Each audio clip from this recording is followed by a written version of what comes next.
सभी को जय श्री कृष्ण, जय सिया राम। श्रीमद् भगवत गीता का उपदेश मनुष्य मात्र के अनुभव पे आधारित है। इसका आरंभ करते हुए भगवान सबसे पहले स्पष्ट करते हैं कि शरीर और शरीरी एक दूसरे से भिन्न है। शरीर अनित्य, असत, एकदेशीय और नाशवंत है तथा शरीरी यानी कि आत्मा नित्य, सत, सर्वव्यापी और अविनाशी है। नाशवंत वस्तुओं का विनाश देख के दुखी नहीं होना और अविनाशी वस्तु का अविनाशीपना देखकर उसको कायम रखने की इच्छा नहीं करना, उसे ही तो विवेक कहते हैं। कर्मयोग, ज्ञान योग तथा भक्ति योग, ये तीनों योग मार्गों में विवेक की बड़ी आवश्यकता है। इसीलिए भगवान ने अपने उपदेश का आरंभ करने से पहले इसी विवेक का ही वर्णन किया है। श्रीमद् भगवद गीता में विवेक का विषय दूसरे अध्याय के 11वें श्लोक से प्रारंभ करके 30वें श्लोक में समाप्त होता है।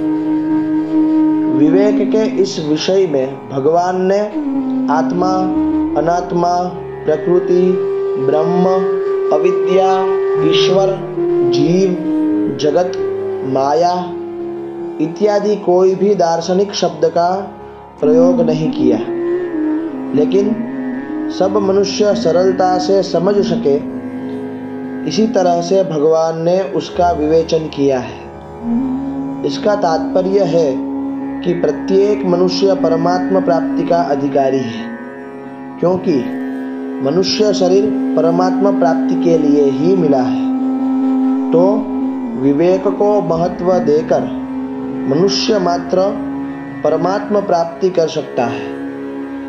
इस प्रकरण में भगवान ने बुद्धि शब्द का भी प्रयोग नहीं किया है। वास्तव में नित्य और अनित्य, सत और असत, अविनाशी और विनाशी, शरीरी और शरीर को भिन्न भिन्न समझने के लिए विवेक की आवश्यकता है, बुद्धि की नहीं।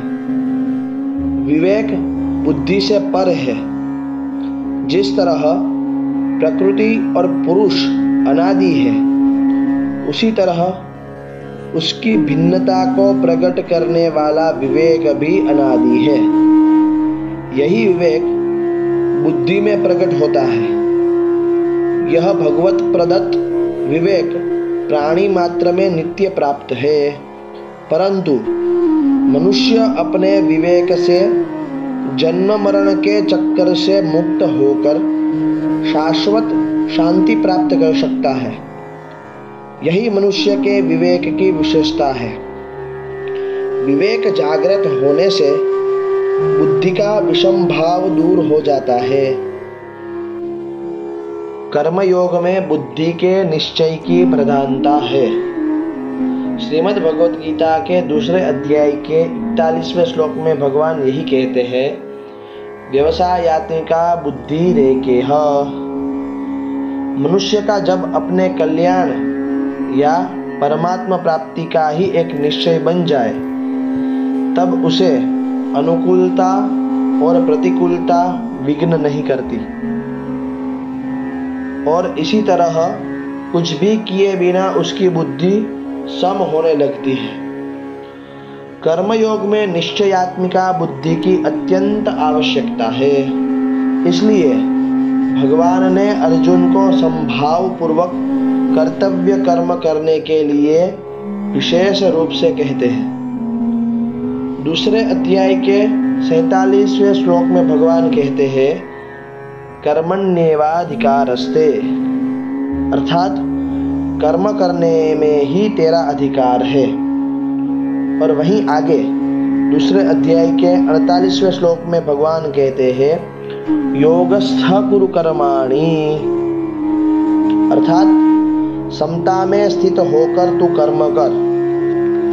और यह भी कहते हैं, दूरेण यवरम कर्म बुद्धि योगात, अर्थात बुद्धि योग से सकाम कर्म अत्यंत तुच्छ है।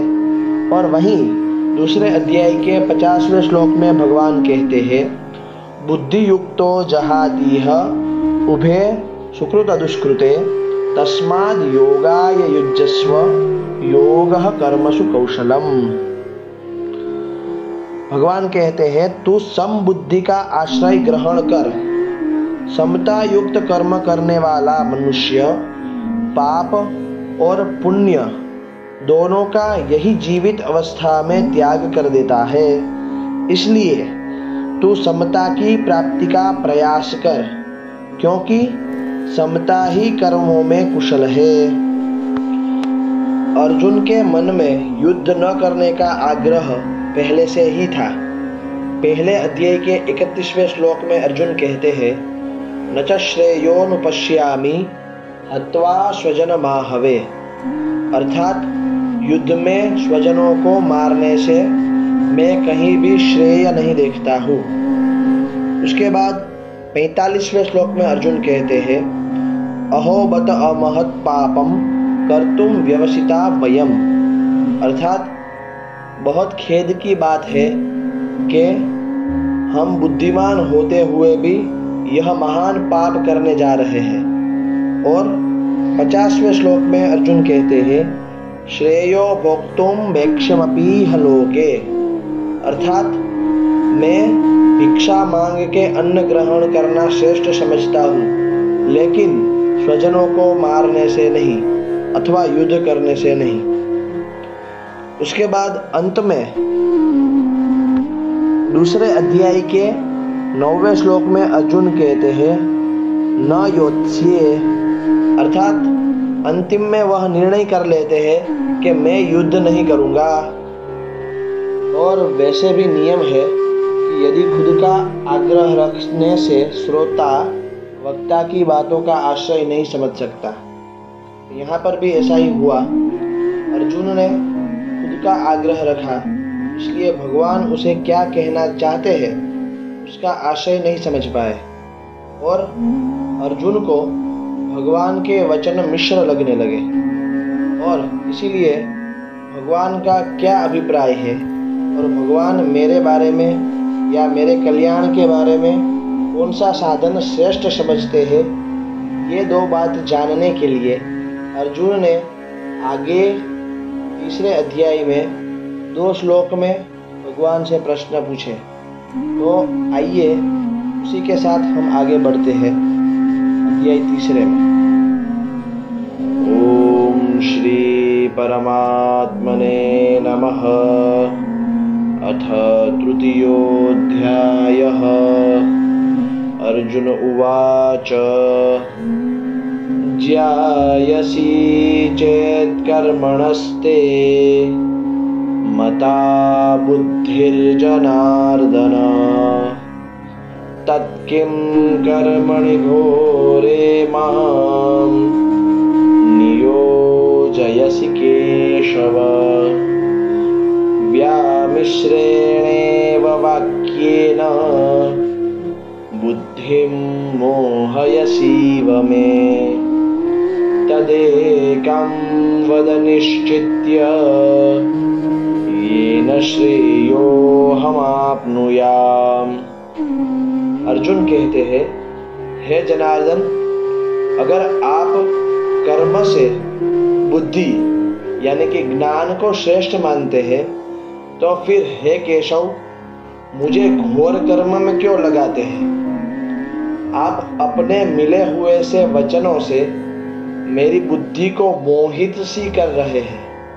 अतः आप निश्चय करके उस एक बात को कहिए जिससे मैं कल्याण को प्राप्त हो जाऊं।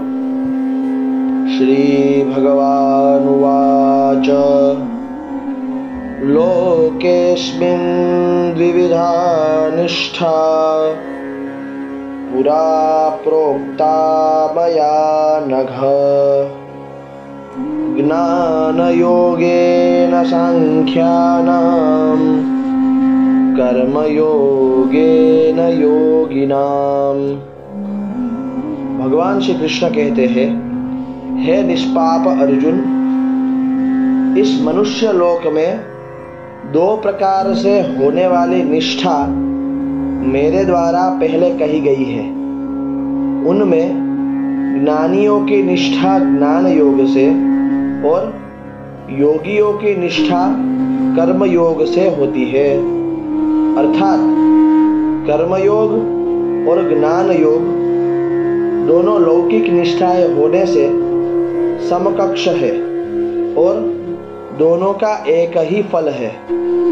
यद्यपि कर्मयोग में क्रिया की और सांख्य योग में विवेक की मुख्यता है, तथापि फल में दोनों एक ही है। अस्तु। जय श्री कृष्ण।